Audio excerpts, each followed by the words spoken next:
This episode of the HP Outdoors Waterfowl Podcast is driven by Cornerstone Gun Dog Academy. CGA is the world's most comprehensive online gun dog training resource.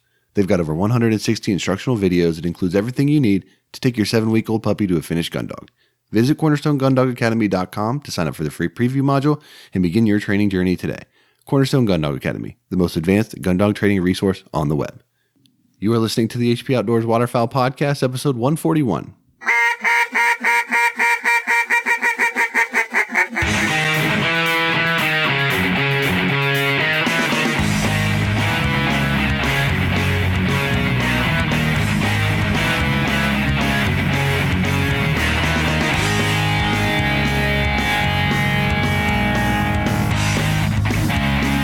This week on the show, we're joined by Lucky Duck Product Design Manager Bret Ayers as we talk about some of the new products that Lucky Duck's got coming to the market.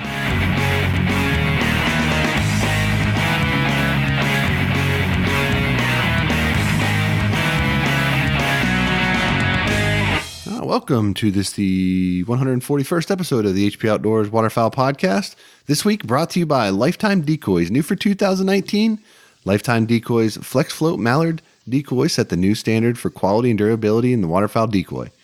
An EVA foam, open bottom construction combined with the patent pending dual flow swim keel system allows for more movement with less wind, the ability to sit flat on ice and dirt, and virtually indestructible design which can be shot or otherwise punctured and still float.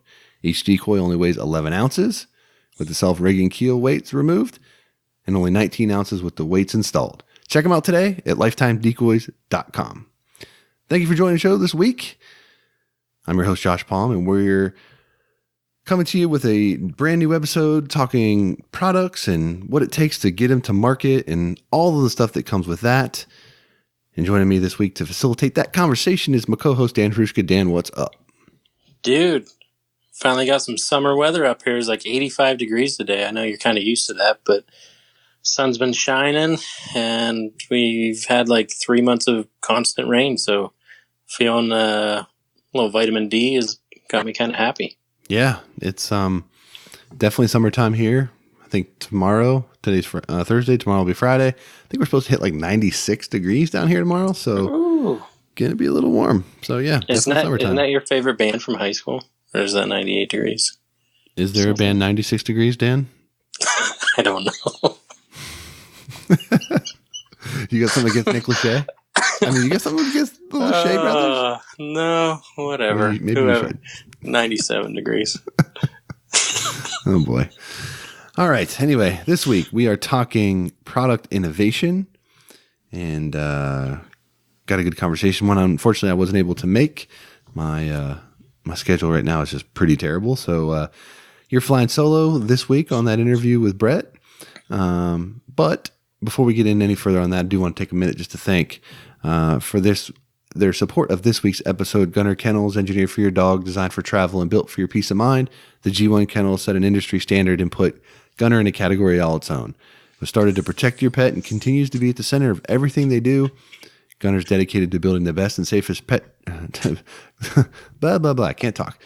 They're dedicated to building the best and safest pet travel crate on the market because man's best friend deserves man's best kennel. Check out their G1 series of kennels and accessories at gunnerkennels.com. Also, thank you to 737 Duck Calls, original design, select grade components, superior sound, and unparalleled service. 737 takes exceptional pride in producing the finest quality, best built premium calls in the market today. They're made right here in America and offered only directly to consumers through their website. Shipping in the U.S. is always free, and international orders are also now accepted online. 20-day money-back guarantee, and a lifetime warranty. Company every call purchase. 737 Duck Calls, lead the flock. All right, Dan.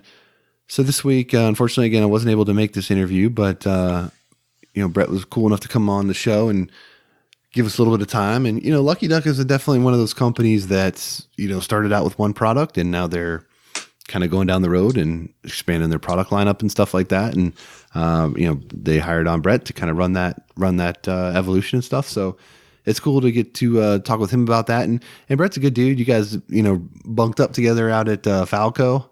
So he's been around the industry for a while and stuff. So he's just a cool dude and a guy that I had a chance to meet in person for the first time out at the NRA convention out in Indianapolis a couple months back. So definitely cool to have him on the show, and I'm kind of bummed out that I missed the opportunity to get him on the horn. Yeah, definitely a great guy. Real fun conversation, and he definitely rubbed some salt in the wound of me having to leave Falco early. We hunted the morning, and that afternoon they kept saying, change your flight, and they ended up with over 100 duck that evening. So, he gave me that, but yeah, definitely a good guy. Like you said, been around a long time, and definitely a passionate waterfowler. So, he got into Lucky Duck, and I think he found a happy place there in the industry, working full time. Cool. Well, let's go ahead and welcome him to the show and get into the interview. So without further ado, here we go. Bret Ayers from Lucky Duck.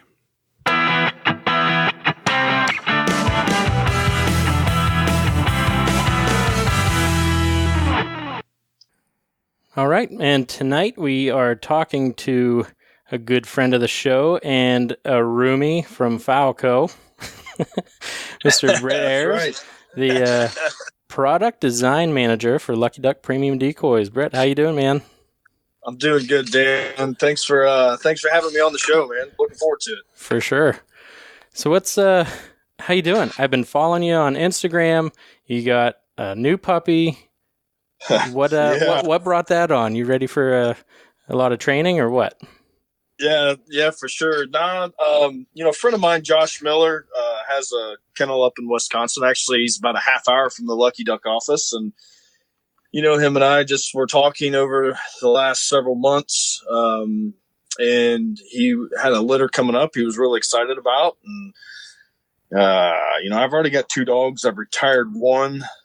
Still have yellow female river that I'm hunting, and I just the biggest obstacle was getting it past the wife, and honestly that was really easy. It was easier than what I thought, and next thing I know, this past weekend we drove up to Wisconsin and came home with a new family member.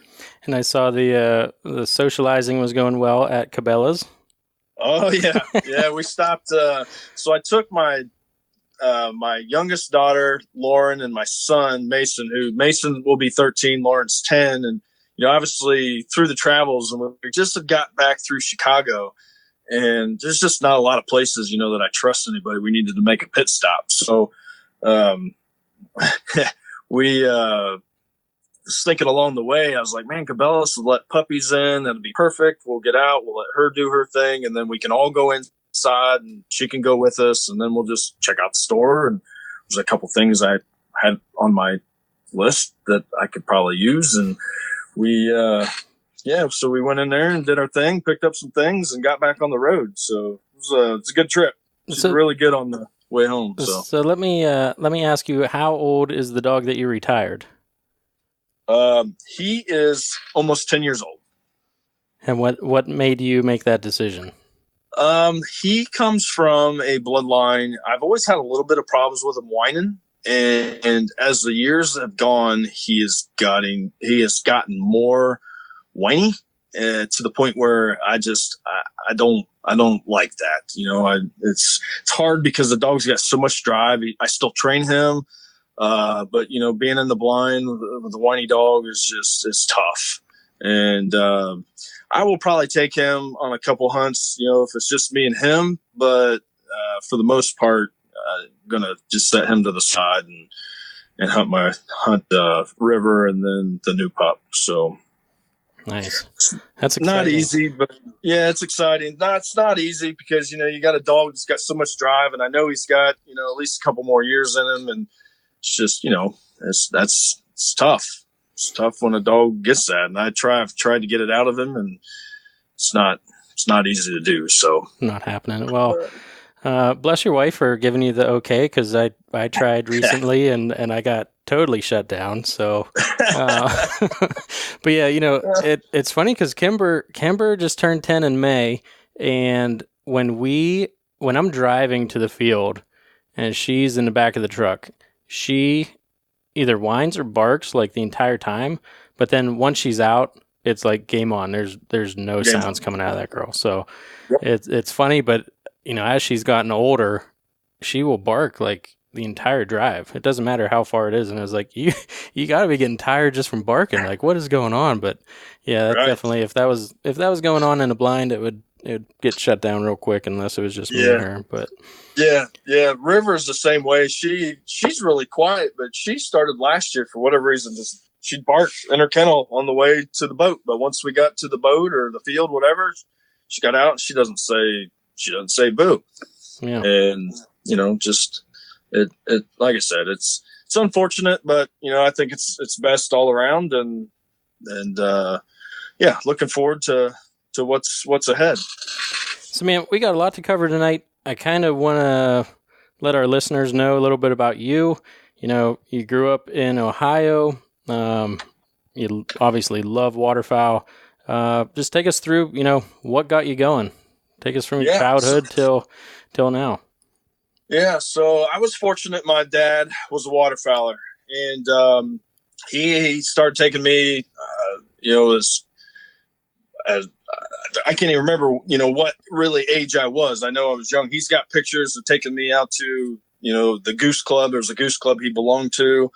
I was just a little tyke, and, pictures of me blowing calls. And obviously, as I progressed through the years, we'd go shooting at the club once I got my own gun. And so I've pretty much been waterfowl hunting my entire life, and or at least it's been in my life.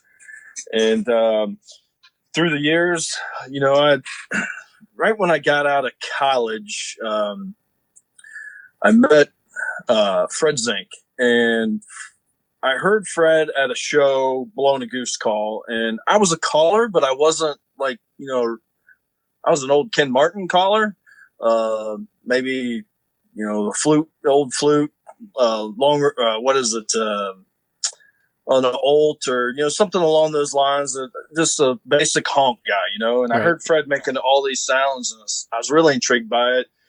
And I introduced myself, and we became friends, and he was very helpful with me, starting to help me blow a call and learn all the basics and everything. And took a lot of time and a lot of practice, and I finally started entering some contests. And, I was fortunate enough to win a few. And through that, I started meeting a lot of people and making a lot of friendships in the industry from people all over the U.S. and keeping those friendships. And, funny, back then we didn't have cell phones. There wasn't social media. And, or if we did have cell phones, you didn't hardly use them. They were for emergency purposes, or, because it cost you $1 a minute or whatever it was back then. But, I always enjoyed going to competitions and hanging out with all the guys. And through those years, I just, like I said, had grown some friendships and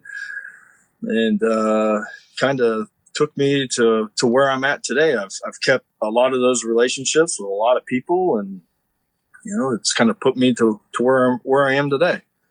So, well, I can tell you're definitely a personable guy.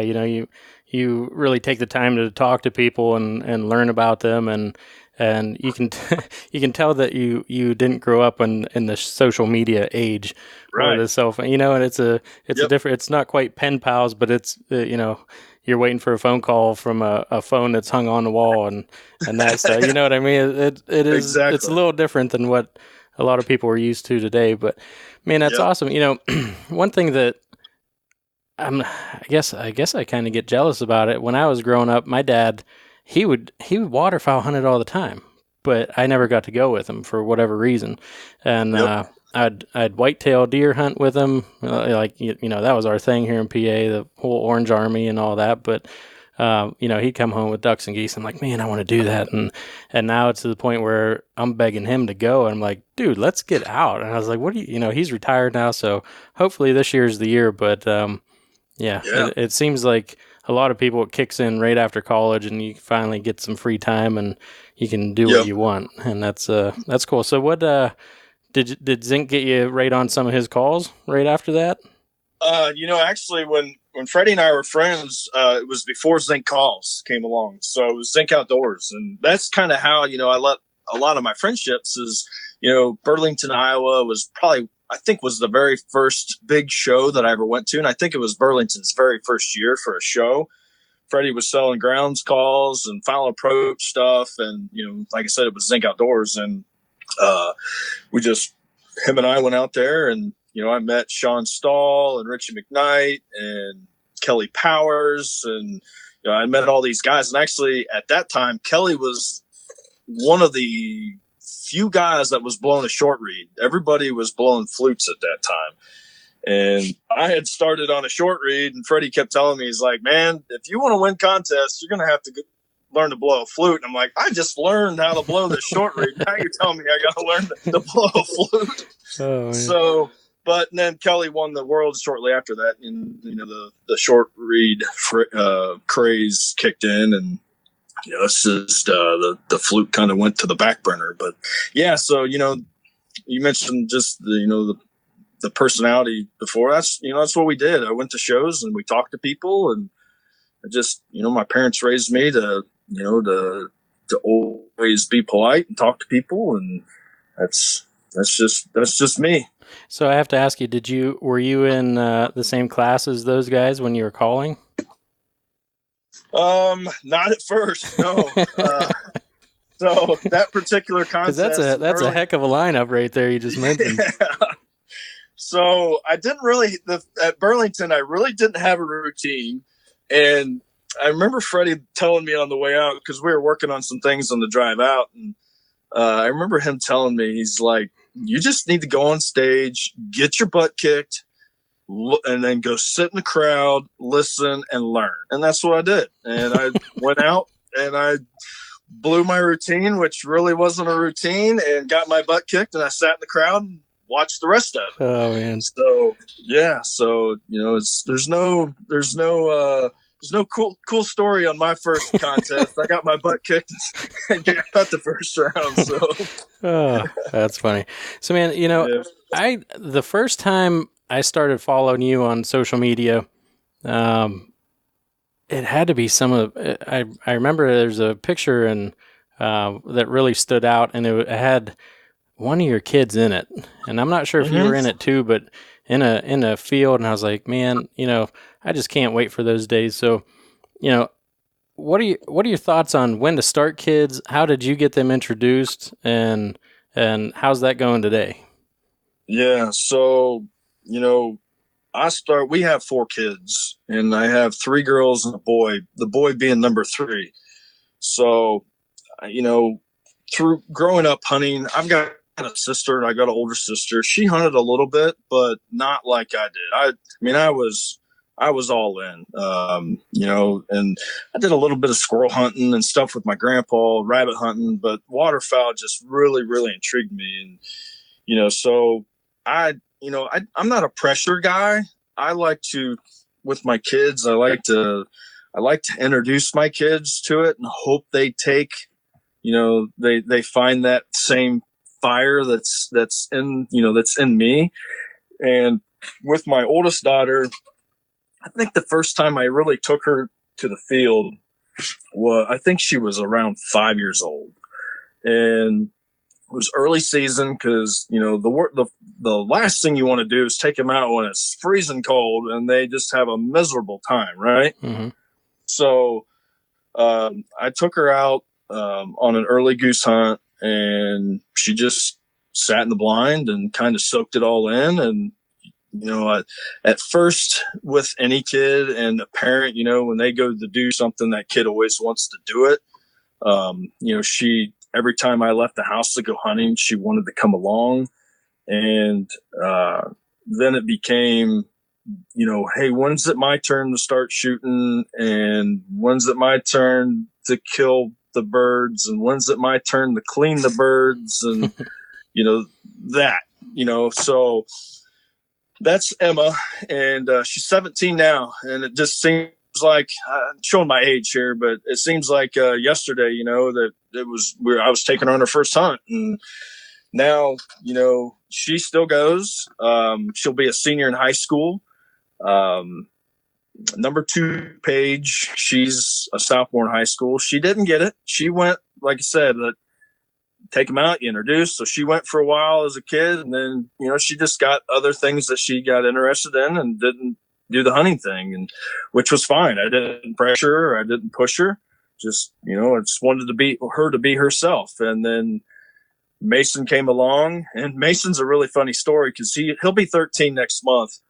And I did the same thing, all around the same age. Let's say the 5, the 6, 7, somewhere in that age. And he went along, had fun, and then all of a sudden, between like 9 and 10, had wanted nothing to do with hunting whatsoever. Nothing. I would try to wake him up in the morning. Nope, I don't want to go. And I was like, all right, but maybe it's just not his thing. And then, man, 2 years ago, when he was 11, I just told him, I was like, hey, let's go out, we'll shoot a gun and we'll break some clay birds, try to build some confidence, and we'll go on a little youth hunt. We got drawn for, like I said, I live close to a little refuge, a state has a state draw, and there's a youth hunt. And I took him out, and this is no joke. So we're hunting flooded corn, and first thing in the morning, a wood duck comes in, and this thing lands like 20 feet, right in front of us in the water. And he doesn't hardly see it. It's swimming around, and I'm trying to point it out and hoping that he's not going to shoot the decoys. All of a sudden, he pulls the trigger. Kawoom! And I sent Storm. Storm comes back, and this duck doesn't have a head. It's gone. He shot the head complete. And this is no joke. When it got light, we went out, and the head's sitting out there. And so he literally just shot the neck, and and he was that point right there. Yes, I know it's a little on the gruesome side, but that right there, that kid's eyes lit up and said, holy cow, this is cool. Oh, and so and now he's hooked. Yeah, he was hooked from that point on. And I drove to Wisconsin, this last week to get the pup, and he literally, every duck that he sees, every goose that he sees, he has to tell me. And, he's just ate up with it. He doesn't do any other sports. He's not the most athletic kid out there. He likes golf. But man, he's just got a passion for the outdoors. And, that to me, that's better than playing travel ball or, anything else. So, and then Lauren, she's the youngest at 10. She goes a lot too. She's not shooting yet. She asked that question last year, so we're working on shooting this summer, and hopefully this fall, we'll get her to get her first bird. So you're gonna have a full blind out there just with your kids. Yes, there's 4 of us every time we go out, just with us, and then throw in the dogs. And I got a full boat. And so, and it was, what's cool about it is I got a really good friend. His name's Sean Finke. Sean and I have been hunting together for over 20 years. Actually, I met him the same time I met Zink, and we just became really good friends, and we've been hunting buddies ever since. And he has 4 kids as well, and all of his kids hunt but one, so that's 4 more. So there's 8 of us. Man, sometimes, that's awesome. And two dads, and there's a lot of times we don't even get our guns out of the case. That's awesome. We just sit back, watch, and call and retrieve and enjoy the time. I have to ask, did you have a lot more hunting buddies before you started taking your kids, and they kind of filled those spots, or was it it's kind of gradual? Yeah. I have several guys that I hunt with, but you know how it is. So where I hunt, it's public, right?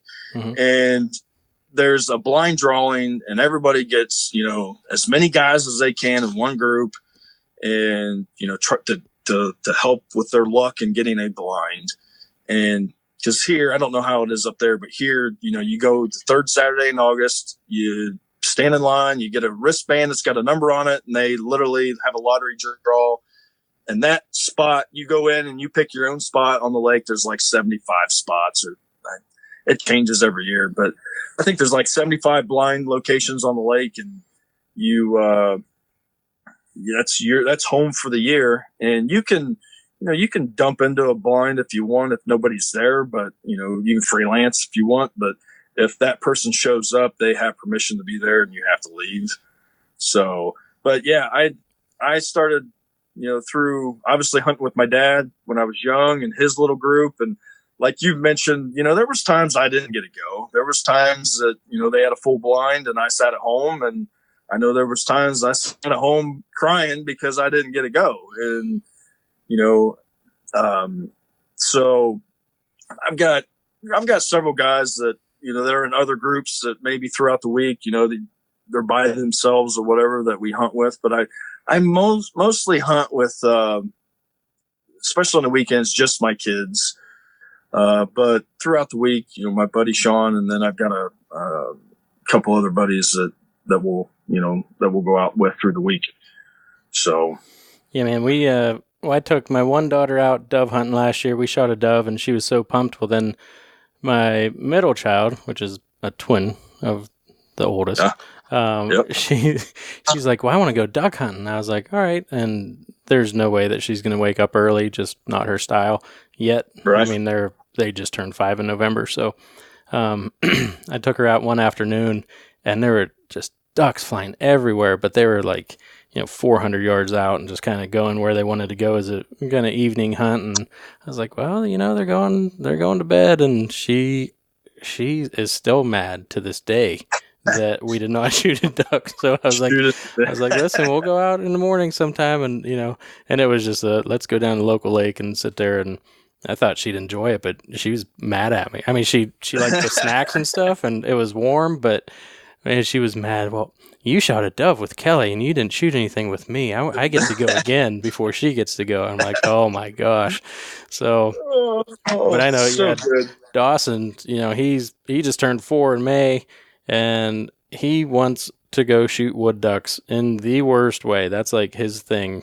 He's like, that's wood ducks, every wood duck he sees a picture or whatever, Dad, wood ducks. And it's funny because there's a train track right down the road, and beavers dammed it up. And we drove by the other day, and there are 10 wood ducks sitting on this log. And I was like, buddy, I said, we might be hunting real close to home this fall. And he's just all sorts of pumped up. So, that's fun, man. There's nothing better as a father, especially obviously having any passion, whether it be waterfowl or if it's baseball or football or whatever the case is, to see your kid just fall in love with that. And that's the greatest feeling as a parent in my mind. Yeah, no doubt. And I kind of have the same philosophy. And, I was a college baseball player and, a three sport athlete in high school.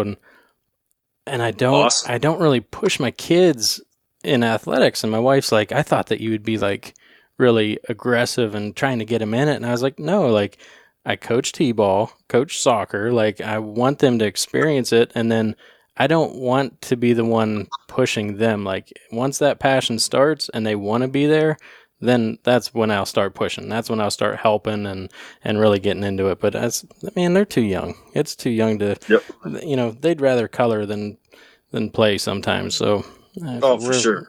We're a few years away from getting aggressive with it, I think. But, yeah, we live in a small town, and actually the athletics here is very, very successful. Our baseball team actually just won state a couple weeks ago. So it's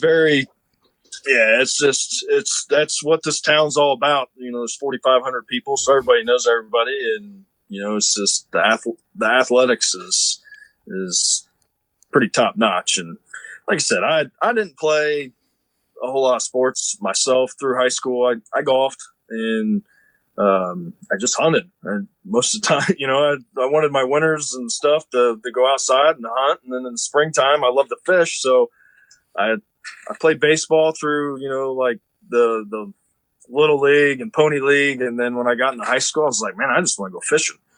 And that's what I did. That's what I did. So looking back, besides the scholarships for college and not having all those big bills, sometimes I wish I would have spent more time in the outdoors during high school when there's no worries and didn't have to worry about work and bills and all that stuff. But Yep. man, speaking of work, product design manager for Lucky Duck. Yes, sir. Background engineering. Yep. Yeah. So I got a college degree in tool engineering. I've been an engineer since I was 18 years old. And when the opportunity came about, obviously with my love for the outdoor industry and waterfowl in particular, and some other things, that it just was a good fit. So it's exciting. It's fun. It's fun to be back in the industry, and on a full time basis. Still a job. Everybody thinks, oh man, you gotta work in the industry. You get to hunt and do this and do that. And oh no, I mean there's deadlines to hit and projects to do and new stuff to think of, and it's busy. It's just as busy as any other job that I've had. So but it's one. Obviously, you guys just released your dog kennel. That's kind of your baby.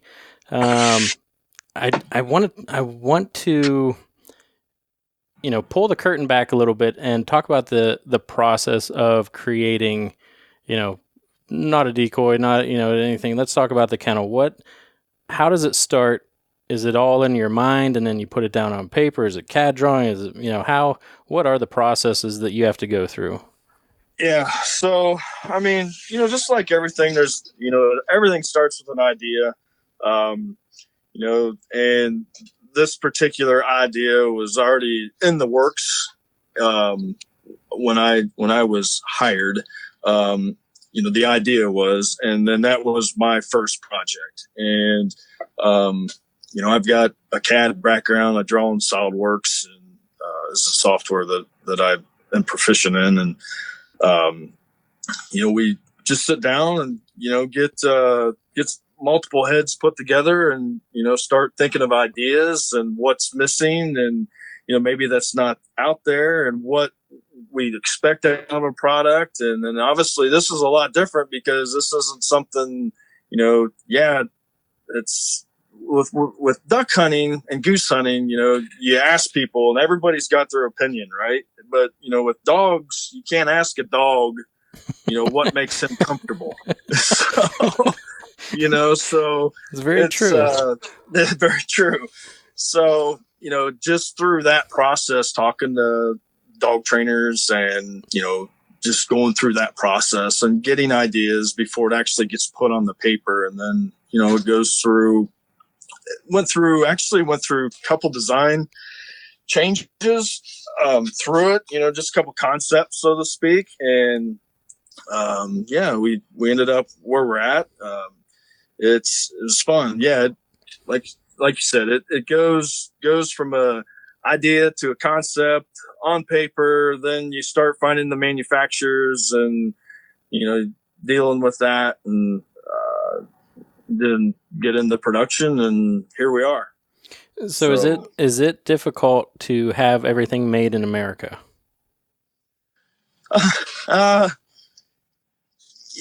No, it's not. I mean, everything that can be done in any country, we can do here in the States. And that's one thing that we're really proud of with this kennel is every single component, all the way down to the rubber feet, to the latch that's on it, to everything about that kennel is 100% USA. And that's the biggest thing that we're proud of. And especially obviously because, a lot of our stuff, some of it's made overseas, some of it's made here. But yeah, this particular kennel is, it's 100% made in the US. That's awesome. And so did you kind of feel at home since you are a dog owner? Did that kind of feel natural to you, and having those dogs in the field for years and knowing what you would like in a product? Yeah, I mean, it helped, but my personality is, I've got ideas, but I love bouncing things off of people. And, I'm always open to any suggestion and love sitting down and talking with people that are like-minded and have other opinions, and just collaborating and getting all that info into one and going, okay, hey, this is what I think this thing needs to do, what it, the performance that it needs to have, and what it needs to look like. So that was a lot of fun. What I know we talked about it before we got on, but what are some things about it that are kind of unique, if you would? Right. So it's a single wall construction. It's made of a unique plastic blend. It has a reversible door that you can, if you want to have a right hand open door or left hand open door, you can do that within seconds. It's very simple to do. It has tie downs, built-in tie downs, has rubber feet. And there's also on the inside, there's in the bed area of it, it's elevated a little bit and it's bellied. So the water drains off of your dogs into little side channels that are on the side of the kennel. And, to help keep that water off of your dog. And then there's some drain holes that are there on the backside, that you can wash it out, clean it out. And they're not too low to where if you put it in an SUV or in the back of your pickup that, if you do get a bunch of water in there, it's not going to get your vehicle wet. So those are, it's got some carry handles too. They're strategically placed. It's very easy to carry. It's lightweight, and it's fun. Proud of it. That's awesome. So how long did it take from start to finish on your end? Because that's what it seems like it would just be very difficult to make everyone happy. And then you test it. You said there's a couple of design angles that you switched up. So I mean, it has to be like, once that release comes out, it kind of has to be a weight off your shoulders. So how long was that weight on your shoulders? Longer than I think we all expected. Like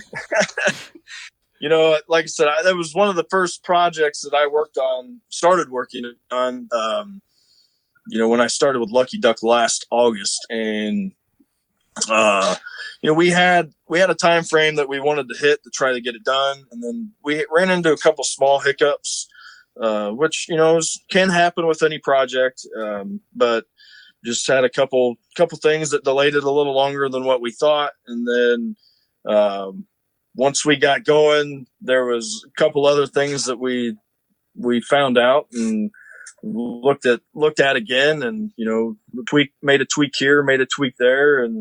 And so, yeah, overall, I mean, with any project, I always have the theory that, you want to get it out, you want to test it. You want to do everything with it before you release it. You just don't want to come up with an idea, put it in production, and put it on the shelves. You want to test it. And that's with everything with Lucky Duck. That's what we do is we design the product, we test them, and then we make any kind of changes or feedback that we may get from people that have used the product in the prototype stage. And then, then we make those changes and put it into production. But that's pretty standard, really through any job that I have that's just a pretty standard practice through, on the engineering manufacturing side of things. So, but yeah, it was a lot longer than what I anticipated, but the end is there, and I'm excited for people to get it in their hands, and we're all excited for that, and I'm to get some feedback and hear what everybody has to say about it. There you go. That's all you can do.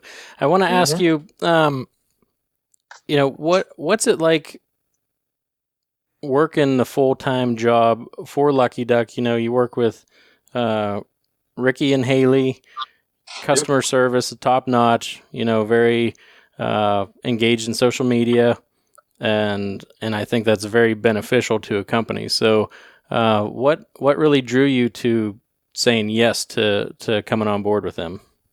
I actually had the opportunity last summer, right before, I think it was in June. We went on we went on a trip with Tim Noe, one of the owners of Lucky Duck, Ricky, Haley, and there were several other guys that were, considered just influencers. We went on a little trip and went on a walleye fishing trip. So what we did, and we sat down, had some meetings, and went over some things. And I really got to know Tim at that time. I knew Ricky. Ricky and I, when I first started doing some work with Lucky Duck on the influence side of things, I've been out when he lived in Illinois. I went out there and hunted with him. He's come to my house. I went to his daughter's first birthday party, and we hit it off. We just became really good friends. Ricky's like a brother to me. And, so we went on this trip, and I really got to know Tim. And then next thing I know is summer was going. I've always talked to Ricky. He's like, hey, man, I wouldn't mind if you hear anything, because obviously he's talking to all kinds of people in the industry. If you ever hear anything of something that comes up, I wouldn't mind, testing the waters again, back in the waterfowl industry on a full-time basis. And one day he called me up and he kind of was fishing. And I'm like, man, what are you this is Ricky. What are you fishing for? He goes, well, you may get a phone call. And next thing I know, I got a phone call, and it was Tim and Jeff, the owners of Lucky Duck. And, asking me if I wanted to basically have an interview. And we set up an interview, and everything's, it all went from there. So very blessed. That's awesome. And Haley's turning into quite the hunter lately. Yeah. Yeah. She's out and about, man. She gets after it. That's awesome. Yep. Yeah. Actually, the first time I met Haley was SHOT Show 2 years ago. I went there for Sitka, and obviously I knew Ricky, and Ricky's like, hey, we're going to do this. We do a thing at Old Vegas with Jim Sabier and the Lucky Duck crew. And there was a guy from Chris from Lacrosse. There's just some guys in the industry. We go to Old Vegas and just spend a night at Old Vegas just to get off the strip. And that was really the first time I got to meet Haley. And she's young, fresh out of college. And she's really, really getting into it for sure. Yeah. She's doing a great job. That's awesome. Just killed her first turkey, and I know she went to Falco last year after we went. Right, I saw that. They went out there, and she had a blast, and man, that was a great time. Oh, that was a blast. That was a good time. And you got to hunt because we hunted the morning, and then you got to hunt that banger in the evening. Yeah, I was so bummed. My roomie had to ditch me. He had to catch a flight back to PA. And I know. I had to go out and watch all these ducks fall out of the sky. Dude, that was the worst. I'm sitting in the airport and just getting these snaps left and right, and I'm just like, you gotta be kidding me. And they warned me. They're like, if you can change that flight, change that flight. And I was like, man, I gotta go. I can't do it. And I should. You and the huddles. I know. I should have changed it. it. Yeah. What was funny about that is, I've been on lots of hunts, and everybody's like, this is just going to be dynamite. And, I've been burnt on a lot of those dynamite hunts, and all those guides and everybody, Josh and JD, all those guys and Aaron kept saying, man, this is it. This is going to be a knockout hunt. And when the ducks started flying, it was absolutely incredible. It's been a long time since I was on a hunt like that, where it was just, and we had a lot of people on that hunt, and they just kept coming and coming and coming and coming, and it was a lot of fun. A lot of fun. Just hit 80. So. Just hit 90. I'm like, oh my god! we just hit 100. Oh, what? I was like, that is something else. 100 ducks in a field. It was cool because there was a couple times, I just grabbed the camera and took some photos, and didn't even shoot. And it was something, spectacular. It was just something really neat to be a part of. So, and I don't mean that any ill manner there, Dan, that you had to get out of there. It was just keep rubbing salt in that wound. It was fun. I missed you. I did. No, that was a great time, man. So 2 more things I want to talk about. Absolutely. How did you get started in photography? Because you take some great pictures, and I know you've been doing that for a while. Yeah, I appreciate that. Yeah, I worked for Avery Outdoors in the early 2000s, and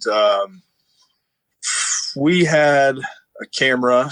It was just when the digital age was starting to come in, and I don't remember how many megapixels it was. It wasn't very many, but it was I don't want to say it was a 5D, but I don't remember exactly what it was. But we had a 100 to 400 lens, and one trip, the Hudnall brothers and Freddie and we went up to Canada for a 2-week trip, and I didn't even buy my license. My job was to take pictures, and the very first place that I got dropped off was a roost for snow geese, and they were out feeding, and I sat there and waited for them to come back. And I filled up several cards with pictures of these geese coming back. And I had more fun doing that than I did, shooting a gun. It was just so cool. And to watch the birds, what they do that you don't see, hunting, that you see through the lens. And that started my passion for photography. And a little backstory, my mom was an artist, and she was a painter. She went to art school, and she minored in photography. So she, took pictures of me growing up, and obviously that was 35 millimeter film, and where you had to go in the dark room and, expose your own film and do all that fun stuff. And I did the same thing in high school. We had a photography class, and I took that class, and just at that point never got, just never really had oh my gosh, this is my thing. And obviously just through my passion for waterfowling and catching these birds in flight. One of the pictures that I remember that I caught, and it was just out of pure luck, was 3 snow geese completely upside down. They were maple leafing into this pond, and it was a tight picture, and all 3 of them were their bodies were completely upside down, and their heads were still, looking forward. And I just was like, holy cow. And honestly, I don't remember catching it because you're just snapping pictures so fast. And I don't know, there was probably 30 or 40,000 geese that came back to this pond. And, and on that trip, I did some lifestyle stuff, on some hunts, catching birds coming in, guys picking up birds, and, just that type of deal. And, Avery at the time did it for their own. And then, they had pictures with DU and Delta, and took some product shots that we had, new product. And, and that's kind of where it all started. There was a couple years in there. I didn't take as many pictures as I had. And then I invested in another camera and a big lens myself, and wanted to get back into it probably about 8 years ago. And I've, just increased, bought new gear, between then, and obviously kind of switched. I used to shoot a lot of in-flight stuff, and now really my story is, who I am. Most of the stuff that I take pictures of is my kids.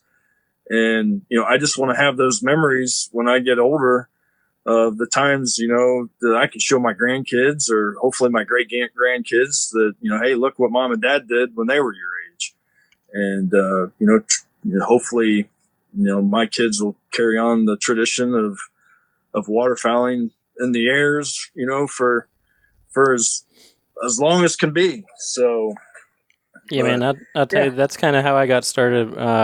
A girl I work with actually had a daughter right before we had kids, and she told me that she drove to Pittsburgh, which is about an hour and a half away, and paid some absurd amount of money for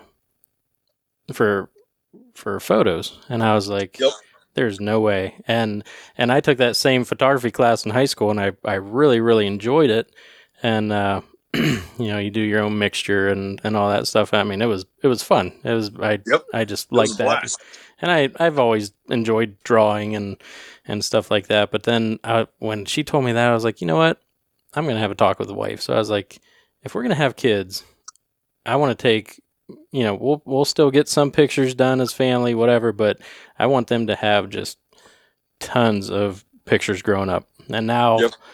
the number of external drives that I have filled up is just ridiculous. So Crazy. So when I hand Yep. that off to them, they're going to be fighting over them, and it'll Yep. take them years to go through. But that's something Yep. that, and I really enjoy, and then it obviously just goes with me everywhere into the field and all that too. So definitely a fun part of it. It's getting to the point though where it's very easy not to pick the gun up and just pick the camera up and enjoy it that way too. Yep. Yeah, like I mentioned before, especially with the kids, there's a lot of times I don't even uncase my gun. I pull the camera out of my bag and I take pictures, and that's just my thing. Whether it's the dog retrieving or whether it's just the kids laughing or whatever. It's funny because obviously electronics today is a huge part of kids' lives, right? Mm-hmm. And I try to limit that, but that's not always the easiest. Snapchat streaks are very important, right? I mean, it's like it's like the next greatest thing since sliced bread. I don't even know what that is. Yeah, my number 2 daughter, she is all about streaks, and it's just like, oh my goodness gracious. But there's a couple times I've taken pictures of Mason and Lauren or Mason and Emma in the blind, and Emma's got a phone, and this is before Mason, but had his, but he just got one. But he was on mine. I took a picture of both of them on the phone in the duck blind, and I showed it to him. I said, "Look, guys," I said, this isn't, when I was your age. Of course, I sound like an old dad, right? And when I was your age, I didn't have things like that. I had to, practice my calling, or just different things to do in the duck blind, or I took a walk, or whatever the case is. And here you guys are, you're playing Candy Crush and Snapchatting or whatever else in the duck blind, and it's just different times. It Very is different times, different world, and a different set of challenges that we have as parents to keep people or children engaged and youth engaged and really bring them into the sport. There's no doubt about that. But I've been trying to keep them away from technology. Man, the girls, like I said, they're 5.5, and it was just a couple weeks ago they found out about YouTube, and now to keep them, dude, to keep them off YouTube is like, oh, geez, Oh my gosh. that's all they want to do. And I'm like, really? They just watch people make what that goo, and they put like sparkles and stuff in it. The slime. Like, yeah, I'm like, this is the worst. Yep. So. My son, for a while, he was on a kick of watching people play video games. I'm like, dude, what are you doing watching people play video games? That's 10 times worse than playing video games yourself. Right. Yeah, that's awful. That's people make, there's some big YouTube channels out there, people doing some crazy things. It's just different. I hear you. So, man, all right. So I said 2 more things, but I'm known for one more thing. So I'll add that on. So it was 3. Now it's 2 more things. What's your average flight there? Because you're in Western Ohio. What's an average flight like over there for you? It's changed. We're really dependent on push days. And like I said, when I grew up, I still have the lease. The farmer just died this past spring, but I had a lease right next to a refuge. And no joke, they used to ban 2,000 geese there when I was a kid. Putting leg bands on 2,000 geese a year. But now they don't hardly ban any geese, and our resident population's probably in the 12 to 1,500 range. And they get smart quick, with early season coming around. It doesn't take long. There's especially, in the age of trailers and ground blinds, when that all hit, people chasing them all over the place. That wasn't known in my parts because people just leased the land and that's where you went to, or you had, as a family or whatever, and you didn't bother knocking on a door. And, now you chase them around and they get beat up pretty good and they get tough. But so Canadas are really hard because, those guys will stay until they don't have to leave. You'll still have your calendar migrators, but it really has to be snowy. They got to have a lot of snow up north and, a big push to push those birds down. Ducks are the same way. We do see there definitely a lot of calendar birds that come through here, especially your gadwalls and your widgeons and, teal, like blue-winged teal. We got a blue-winged teal season, in September, and you'll see them. And we got a lot of wood ducks. We got a lot of backwater type stuff, and they will get pushed out right at a couple weeks after getting blasted at. But after that, it's kind of a you got your residents, but that's kind of just waiting on push days. So you just hopefully sometimes you go out and you may shoot a limit the next time you go out and you don't shoot a thing. So, and I'm very you shoot your camera. Yep. Shoot your camera. Yep. And for a buddy of mine, my buddy Sean that I was talking about earlier, he's actually our wildlife area, our refuge manager. And so, he'll go and he'll call me and say, man, you should have came today. We beat him up. You need to come out tomorrow. I was like, all right. So then I take off work and show up and we shoot like 3 ducks, and don't hardly see anything. That's how it is. That's how it is. Oh man, yesterday they were all over the place, and that's just a push. They're there and they're gone. And the lake that I hunt's 10 miles long, 2 miles wide. There's a lot of residential stuff on there, but there are some areas, some backwater stuff, and there are some good blinds. And the diver hunting can be good if you like that. I'm a mallard guy myself. There are guys that may lay out hunt, and you can shoot some bluebills and ringnecks and buffies, or whatever kind of diver. And but yeah, it's not like Missouri or Oklahoma or Kansas, or it's I'm not in a huge flyway. I've got Lake Erie up there that holds them, and Lake Erie's with the marshes and stuff that are up there. It takes a lot for them to get pushed down, and then I'm basically their next stop before the Ohio River.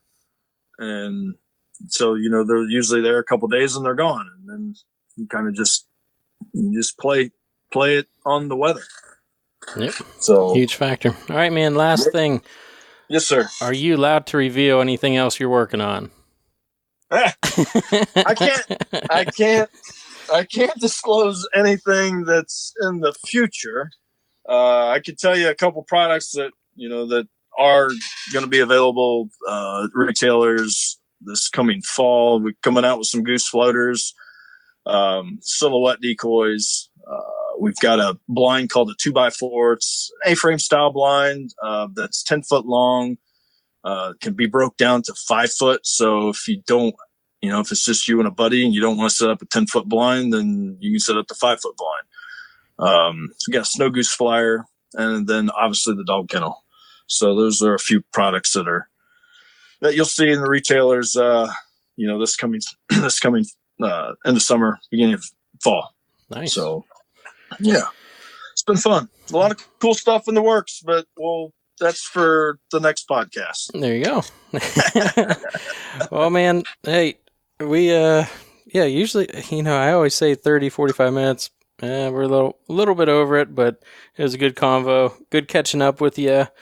Yeah, and, buddy. I'm excited for you. Your job there and everything you guys are doing, and just a great service that you guys provide to all the waterfowl hunters. Yeah, we appreciate it. I love listening to you guys' show. You guys do a fun job, and obviously, we had a blast at Falco, and it's a lot of fun, and looking forward to things to come. There you go, man. Well, hey, take care, and go let that puppy out. All right, sure will. I appreciate it, Dan. Thanks for having me on.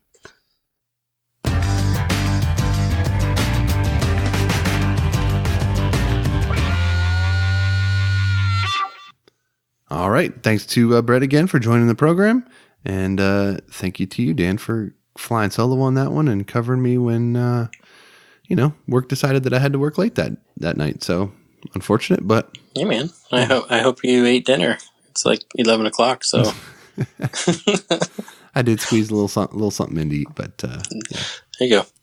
Yeah, like I said, great convo, and Bret has that new puppy at home, so I'm sure his hands are full. But just hearing him talk about having his kids out in the field, and seeing some pictures in our group of guys and reliving their child's first duck harvest has got me really excited for the future years to come with my kids. And I know that T-Dub's kind of ate up with it when he's not playing sports, so got a lot of good years coming down the pipe, man.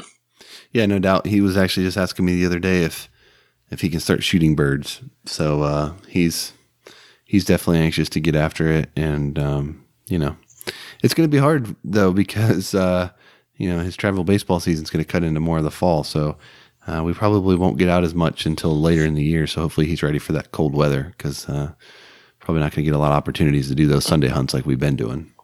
Bundle up. Hey, how about PA? That looks like they might pass how about PA? 3 Sundays this coming year, possibly. Past the Senate, it's going to the House. So going to the house. Don't come near this house. But yeah, anyway. So what are the 3 lucky Sundays? Do you know? No, man. I think there's one in rifle, one in archery, and then one at the discretion of the Game Commission. So maybe turkey. I don't know. So waterfowl is negative. Yeah, just I don't know. Who knows? But you know what? The ball's rolling, and hopefully everything goes well, and maybe they'll expand it, is kind of what I'm thinking. But I guess I don't know how I feel. Yeah, it's good to start, but still, it's like, come on, man. Like, yeah, come on. Yeah, I don't know. I haven't been following it, but I'm curious as to what the justification is on 3 Sundays. Like, why not 4? Why not 2? Like, why 3? What's that? What's the meaning of that and the significance of that? And, I don't know. I don't know either. We may never know. We may never know. Anyway. All right. Well, what else do you got for me this week? Any one last things? Any other randomness that I don't see coming yet that you're about to spring on me? No, I think that was kind of, no, I think I'm good. I get these shopping lists. I don't know if other guys get them, but shopping list late at night that the wife needs for school lunches the next day. So it's 11 o'clock and I have to go to the grocery store here after we're done recording. Dude, I'm not kidding when I say this. You lead the league. You love Walmart. You lead the league in late night Walmart runs. I mean, it is insane how often you text me from Walmart late at night. It is absolutely ridiculous. You gotta do what you gotta do, man. Yeah, I mean, but you can also do what you got to do at 7 p.m.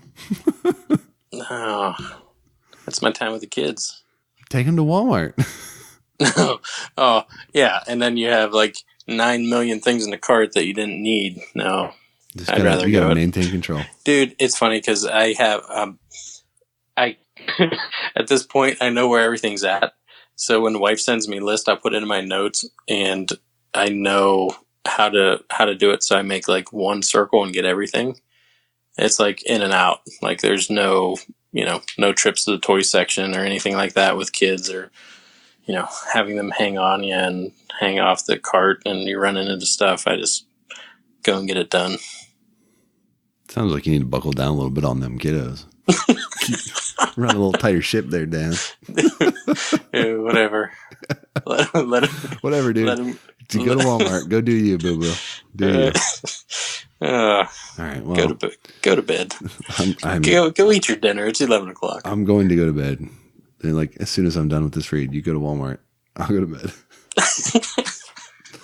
Anyway, if we're done here, Thank you to this week's supporters, Lifetime Decoys, Gunner Kennels, 737, Duck and Goose Calls, and Cornerstone Gun Dog Academy, the world's most comprehensive online gun dog training resource with over 160 instructional videos that includes everything you need to take your 7-week-old puppy to a finished gun dog.